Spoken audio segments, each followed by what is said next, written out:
A lot of things have been happening in the news, particularly with foreign policy. You know, there was the war with Israel and Iran, and I feel like all of a sudden our attention was directed that way. And we may have kind of forgotten about economic issues and policies here right in the United States.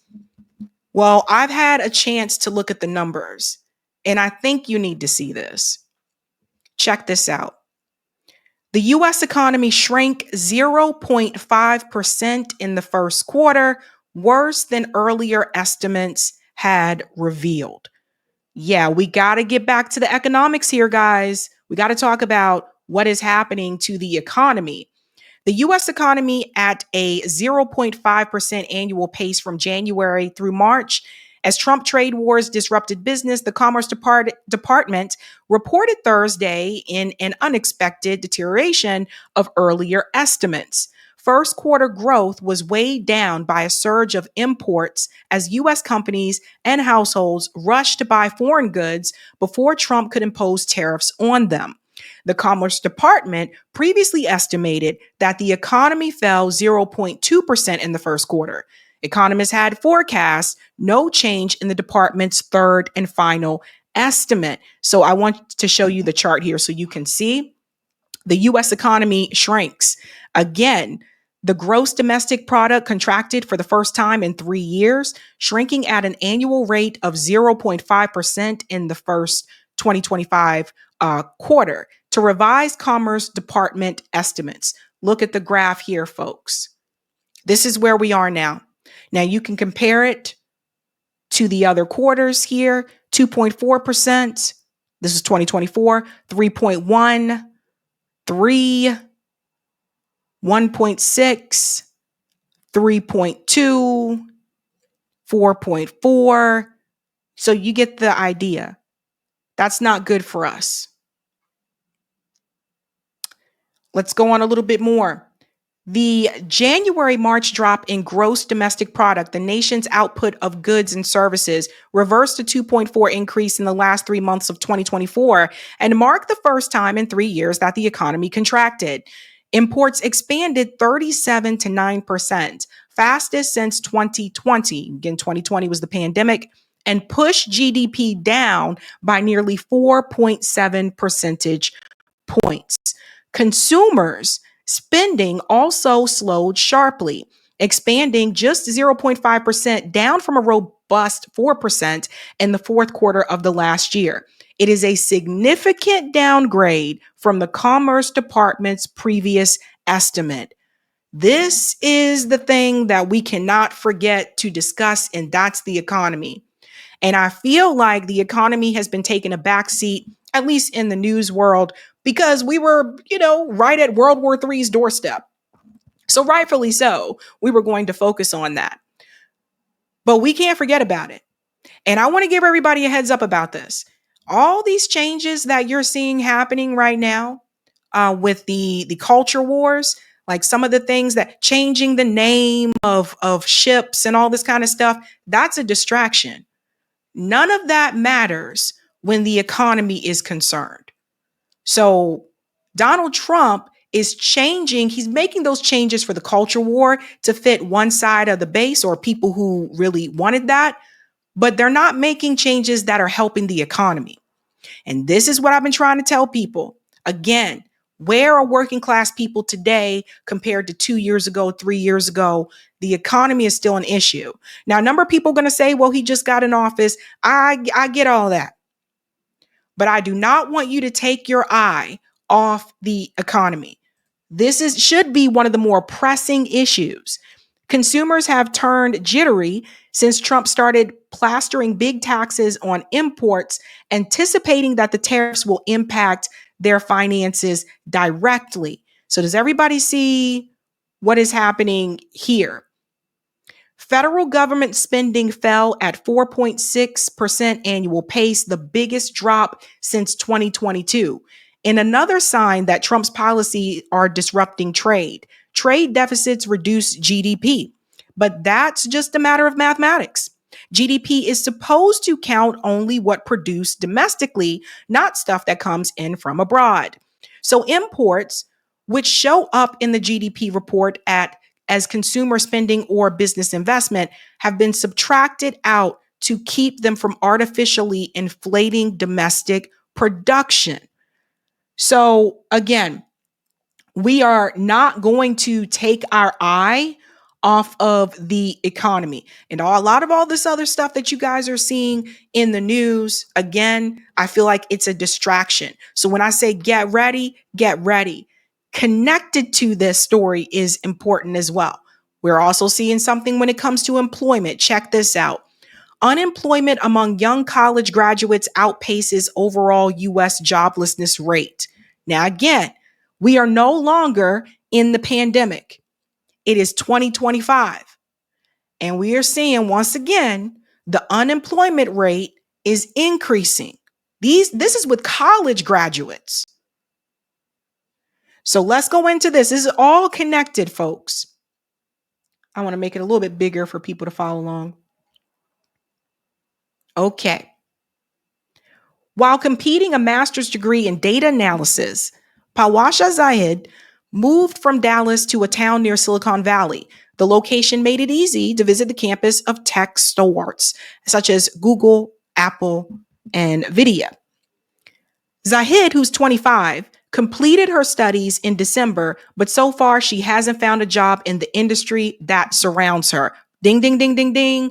Now we're starting to see even people that graduated from college going into the tech sector or trying to go into the tech sector. They're not finding those tech jobs. That used to be guaranteed gainful employment. Now that is no longer the case. Some of us warned people years ago that this tech field was becoming oversaturated. And now you see what's happening here, but it's not just the tech industry. This is a problem for people graduating from college all across the United States.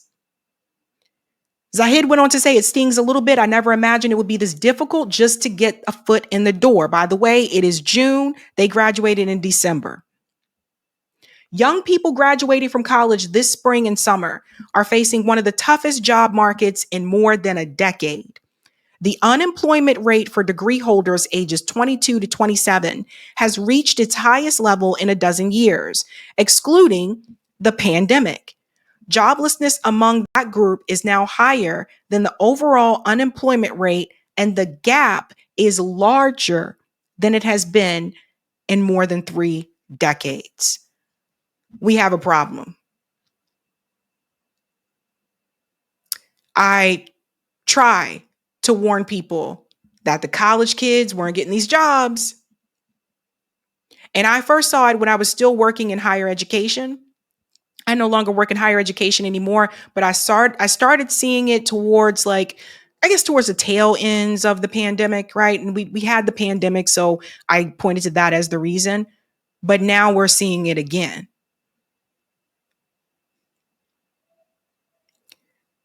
Okay, so we gotta call this out.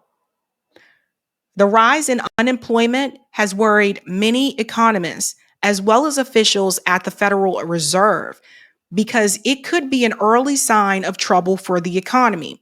It suggests businesses are holding off on hiring new workers because of rampant uncertainty stemming from the Trump administration tariff increase, which could slow growth.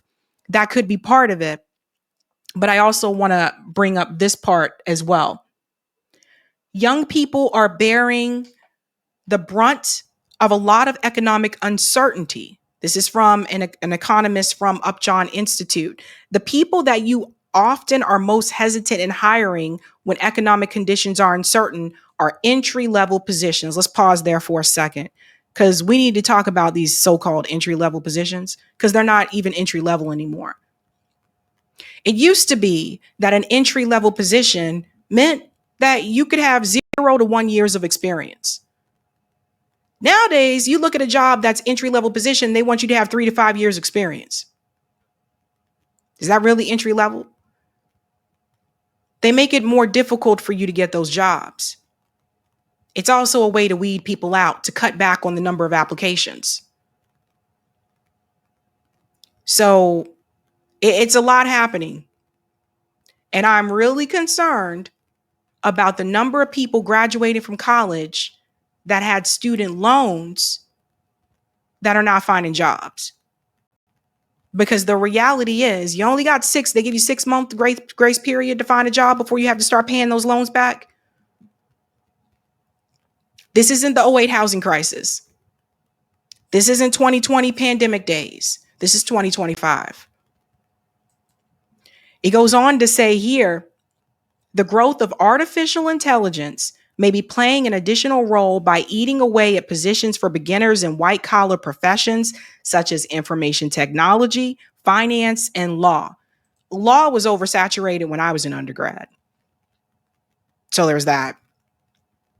I considered going to law school, but I saw even then it was oversaturated. So you know where it is now. IT, same thing.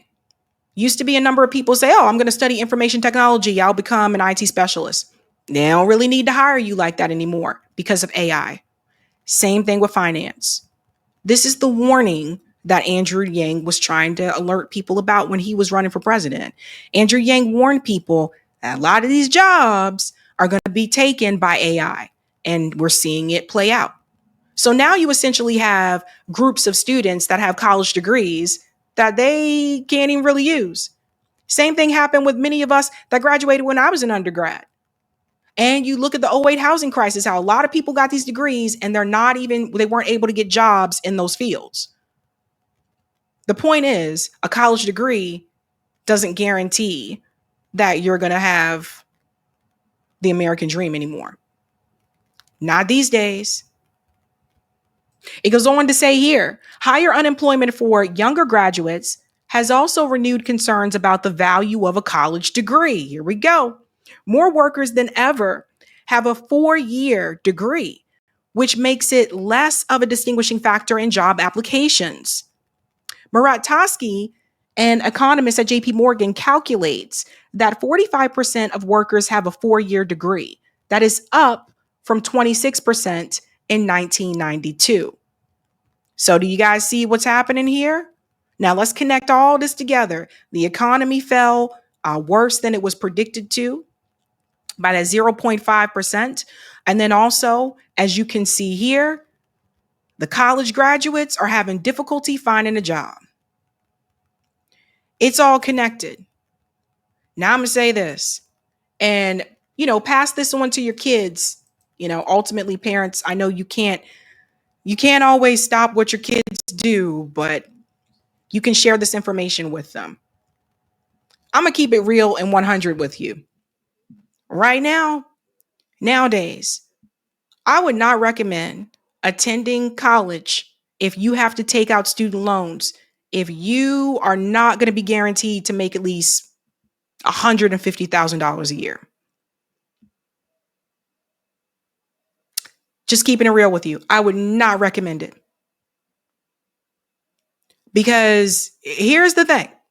For people who don't have the student loans, that's a different situation. They don't have that debt that they have to pay back.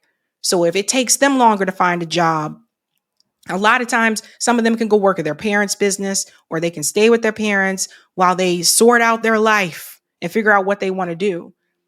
But for those who do have to take out student loans, be very careful about what you choose to major in. Because with AI and everything that's happening right now, it's changing. You used to be guaranteed a job if you majored in like software engineering, right? Computer programmer, information technology. They aren't really hiring folks like that like they used to anymore. And you're noticing more people are moving out of that Silicon Valley area as well. Because again, they laying people off of the tech jobs. They're laying people off in healthcare. They're laying people off in education. So I heavily on this show promote trade schools.